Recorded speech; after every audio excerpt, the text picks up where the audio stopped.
Good afternoon.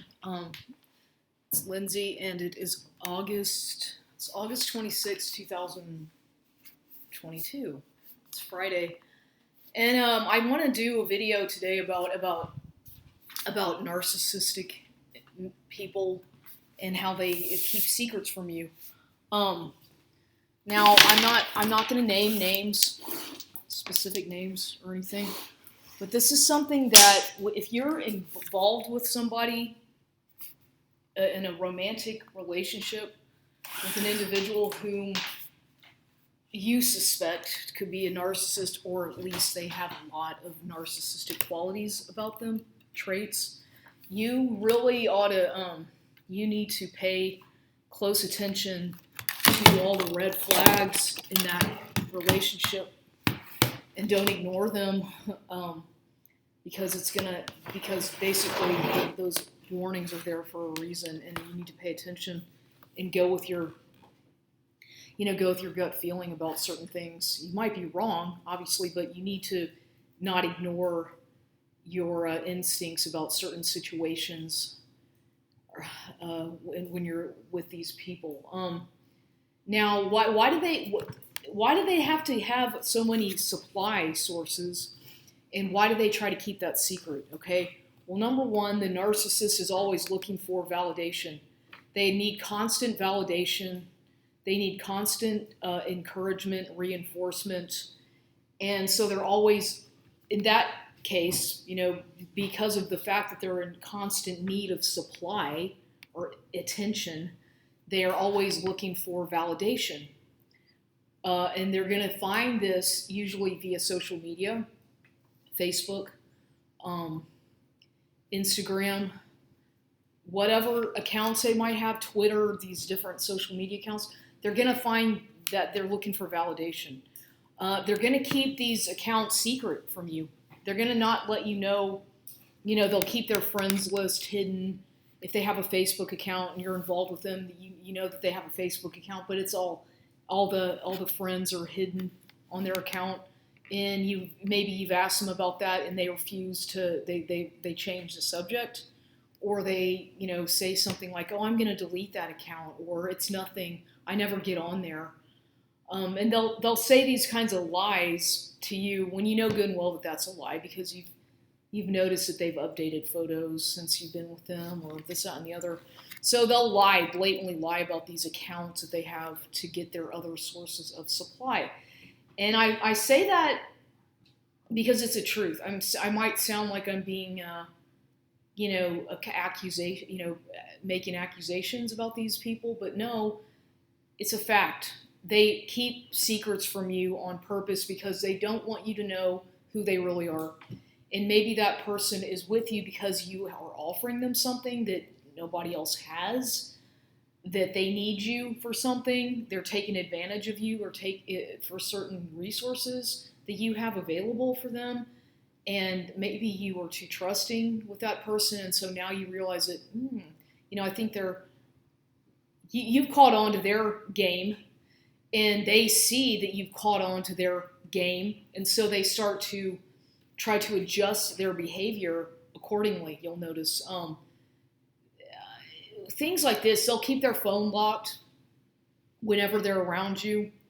Okay, these are all indications that they have other sources of supply, or that they're maybe cheating on you, or they're definitely buttering up, or grooming a new supply behind your back whenever they do these kinds of things, like keeping their phone.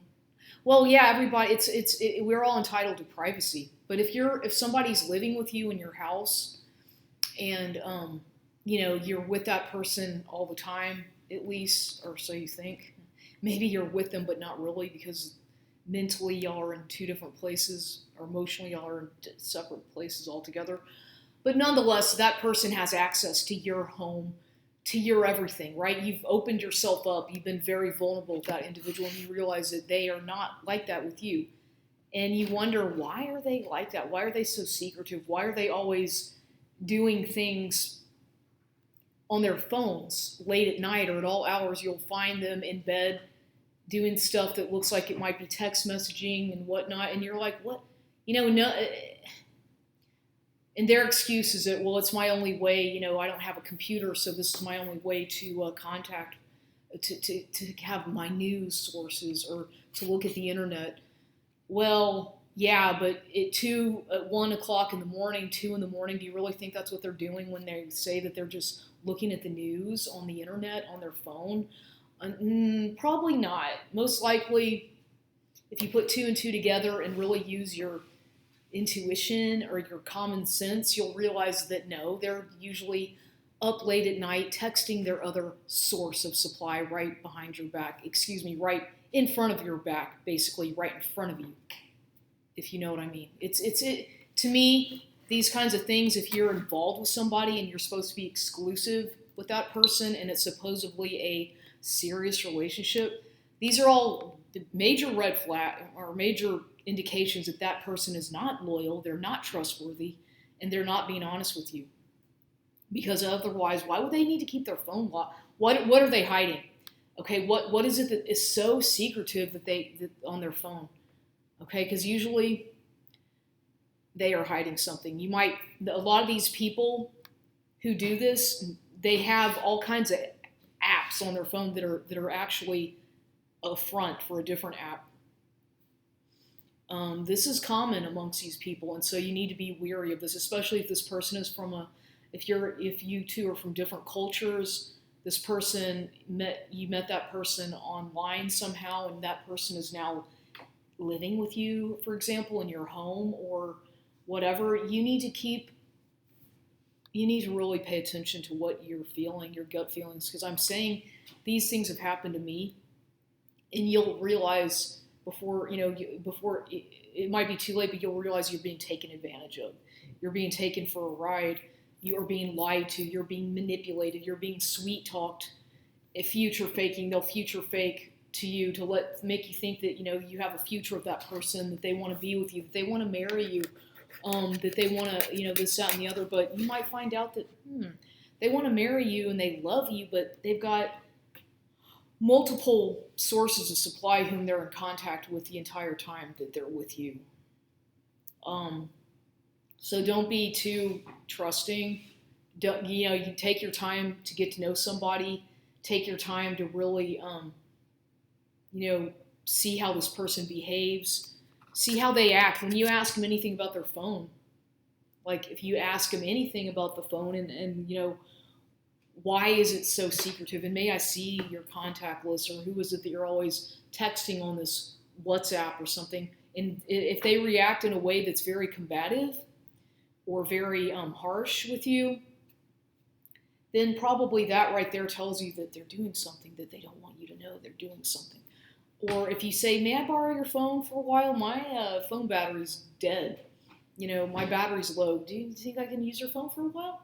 And if they say no, or if they get really combative about that or weird about that, then you know that they're probably doing something.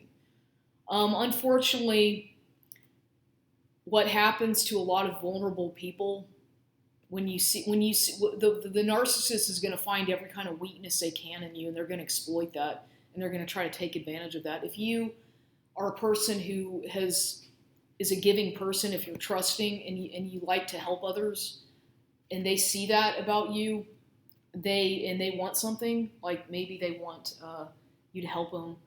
Maybe they want you for a green card. Maybe they want you because you have something that they want, or they think that they can use you for something and then dump you as soon as they get what they want, right? Because you were too dumb and blinded to fall for their bullshit lies, and you realize, no, that person just wants something from me, and they might be using you. So wake up to the reality that maybe if it seems too good to be true, somebody comes along into your life, sweeps you off your feet, love bombs you, makes you feel very special and validated, but then they start devaluing you and mistreating you and doing little things within a couple of months of that relationship. That could mean that your supply is wearing off. You're not as a good supply to them anymore, and they see that you've caught on to their manipulations, and so now they're punishing you. Maybe they give you the silent treatment. Maybe they do things that are very indicative of punishing you, not so blatant, but more subtle things. Comments and trying to control you, making comments about what you eat. Anything that they're going to find, they're going to start using all kinds of things against you once this relationship is evolving a little bit. And once you're going through the devaluation stage of the relationship, it's like a mix of everything. They'll do a little bit of the love bombing mixed with the devaluation, the criticizing. It's all mixed up, but it's all sometimes more subtle, right? But especially when they are gonna, if you're gonna get discarded by that person, or you feel that the discard's on the way, then you probably should be the one to do it first. Or you feel that the relationship's at a dead end, it's not getting any better, you don't know what else to do, you've tried everything, that person is not honest with you, it's probably best to walk away from some kind of situation like that if you feel like you're being taken advantage of. I'm speaking once again from experience with this type of situation. So no matter what these people say to you, they're like, no matter how important they make you feel, no matter how special they make you feel, how they'll tell you things like you're so beautiful, and I need you, and you're the best thing that's ever happened to me. I can't see myself without you. And they'll say things like, I want to take you with me to my country, and I want to marry you. They'll say things like that to you, and you're going to believe them because it's going to be very convincing. It's going to be very convincing because you have intimacy with that person. You feel like you have a connection. Now, I don't believe in any of this twin flame soulmate bullshit, to be honest with you, but this person, literally, who you think loves you, this narcissist, basically, person who basically has so many traits of a narcissist, they may as well be one, okay? You see it. You see how they are. You're convinced that person is a narcissist. Anyway, whatever. Don't be fooled. They do not be fooled by their love bombing, sweet talk, manipulations, because they're going to do this. They're going to hurt you. They're going to trample all over you. You're going to get hurt. You see, once the relationship is ended, once they go back to their country after their visa has expired or whatever, and they have to go back. Meanwhile, they're saying that they want you to go with them and they want to marry you. Well, number one, they want to marry you because they want a green card. Okay, that's mostly the reason they want to marry you, is because they really want their green card. I'm sorry to have to say that, ladies and gentlemen, but if you meet a foreigner and it just seems too good to be true, and that person is like, or whatever, y'all, if they're pressuring you to get married quickly on in their relationship after a month or two, talking about marriage and kids and this kind of thing, starting a business together, it's most likely a fake relationship. It's not genuine because they don't really know you that well. They're pressuring you and they're making you think these things because they see that maybe, that person is lonely, that person needs me. And then they start projecting a lot of their stuff onto you. That you're going to see that they start to act like they hate you. The love that you thought they had for you, all this admiration, it turns into hatred. Eventually it starts to turn into something that's very vindictive and cold and calculating. And it's like that relationship starts to be like a love-hate type situation where you feel like you're always walking on eggshells around that person to try to accommodate them, to please them, satisfy them. But you find that, no matter what you do, they're not going to be satisfied. They're not. They're going to criticize you. They're going to criticize your cooking skills, the way you look, the way you dress, your habits, anything about you as an individual. They're going to start to dissect it and manipulate you and drag you down because either they're jealous of you or they want control of you, which both of those things are usually the situation. They want to control you. They're jealous of you in a way because they think that you have it easy, and they don't, and so they start comparing you to other people. They try to make you feel bad. All kinds. I could go on and on about this. Okay, I could go on and on and on about the things that these kinds of individuals do because they are miserable in their own country or whatever in their own life, and they want to.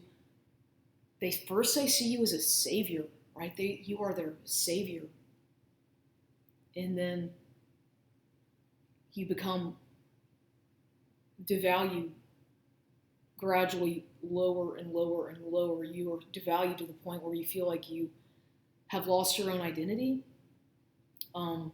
You've lost your confidence. You've stopped doing the things that you used to like to do because you're always being criticized and being put under scrutiny. You feel like you're under a spotlight, a microscope with these people because they pinpoint every little flaw about you and try to make you feel guilty. They guilt trip. They do all kinds of things, okay? And I don't care if this person is a foreigner or not. I'm just saying from my experience, I've had this happen to me when people who are of a different culture and they had other ulterior intentions and motives. But this can happen with anybody when you're in a romantic relationship with and that person is trying to take advantage of you. And usually 9 out of 10 times when you're involved with a person like this, a narcissist, a control freak, they are going to always have other sources of supply. Trust me on that one. You're never going to think it. You might not believe it, and they're going to deny it whenever you call them out for it. Like, what are you doing?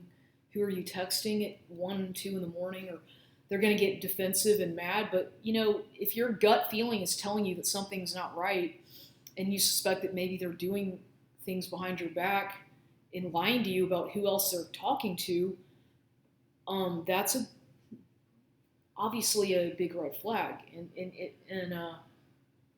But then you'll notice that after that happens and you call them out on this, they start to try to act really nice and they are apologetic and acting like they're guilty of something. Well, they feel maybe. Well, narcissistic individuals don't really feel guilt, but they're going to start talking to you like, that you see that they're trying to make up for that. You see that they're treating you like, oh, she caught me or she knows now. And so now I need to amp up my game a little bit because she knows what I'm up to at 2 in the morning, texting other women when that person is living in your house. Mm-hmm. I'm just saying there's a lot of weird things that can happen in these kinds of situations where, you get along well for the most part, or you think you do, but then you realize that there's so many differences amongst you that the culture, things that are just like, that you just feel like you can't really be yourself. You feel alienated in your own skin. You feel alone when you're with that person. You feel like you're isolated. That you don't feel like you're connecting with them in any kind of way. It's like it's weird. It can be really strange, and that usually happens during the devaluation stage, and then after you've called them out for cheating on you, or asking them who they're contacting and why they're so secretive about their phone or their Facebook or whatever. That's when the shit really starts to hit the fan. Okay. Pardon my language, but that's when you start to see their true colors and they start to punish you. Maybe sexually they're doing things things that are just forms of punishment that you see happening to you. So just, I'm just ranting on and out right now about different behaviors of these narcissistic individuals and things to look out for and things that are definitely not good in a relationship. If that person is supposedly committed to you and loves you, they better respect you. They should show you ultimate respect. And okay, that's all for now. Thank you. My name's Lindsay. I am a person who likes to talk about targeted individuals as well as narcissistic abuse. And that's the video for today. Thanks.